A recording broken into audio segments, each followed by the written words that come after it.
Hi, there in Chicago, Mel here.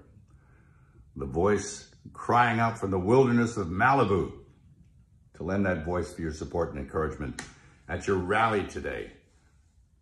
The Coalition for Canceled Priests. I mean, it's not hard to believe that there is now such a thing, as personally I know many priests who have been canceled.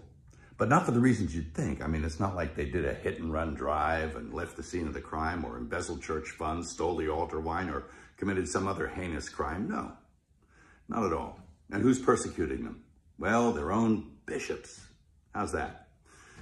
Yep. Who are they? Well, they're a pack of men who generally passively sit by and tolerate any kind of nonsense. But if one of their priests utters something that resembles orthodoxy, well, then they spring into action, they reprimand him, and they bully him and do their best to cancel him. And they succeed. They drum him out of the service, you know. Off he goes. I'm really sorry about that. That's a grave injustice, and it's kind of white martyrdom.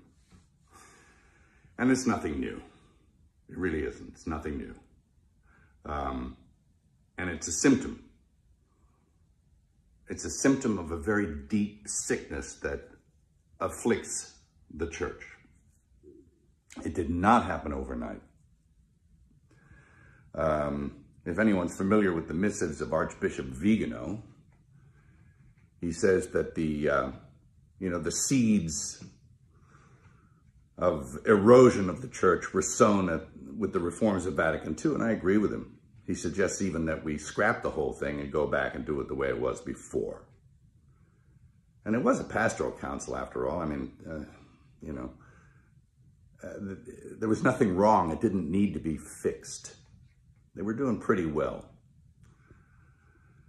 At any rate, and you know, I've had my own run-in with the bishops. I mean, who are they? Well, I remember when I directed The Passion, I went to the USCCB to get support for the film. And those men couldn't get away from me fast enough. And all but a few of them turned their back on me. And it was pretty telling about who they were. A pretty insipid bunch. And it doesn't look like anything's changed. Geez, I remember back in the 70s,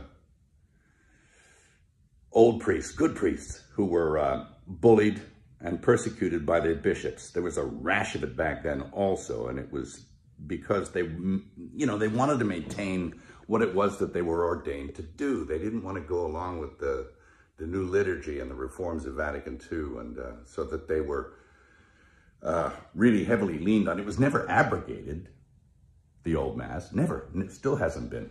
You can't. It's protected by quo primum. But they were bullied and badgered and put in insane asylums, and you know, it was pretty sad to watch. And this kind of thing is now happening again. So, and how are we supposed to know the good guys from the bad guys? Well, we were given a standard by which to judge them. You know, by their fruits, you'll know them. By their fruits.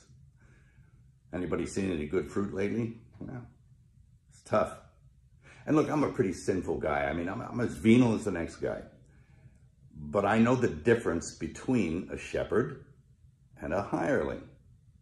And I think that the vast majority of these bishops are just a bunch of hirelings, you know. And my question is, you know, like, who's hiring them? I don't think it's Jesus. Is it Francis? Who's hiring Francis? Is it Pachamama? I mean, I think you need to look at the whole institution. And, you know, I'll quote Archbishop Viganò again in saying that he believes that there was a parallel counterfeit church set up to eclipse the real one. He's suggesting usurpation or an inside job. It seems that way. Anyway, of course, we know the gates of hell will not prevail against it. You know, the victory is God's, not ours. And it will flourish if we keep it in our hearts. It can flourish in our hearts and keep the faith. And that's what's going to happen. That's what I encourage you to do. Again, I'm sorry for your pain, the injustice. I'll definitely throw something in the hat to add my support. And God keep you and God bless you. Thank you.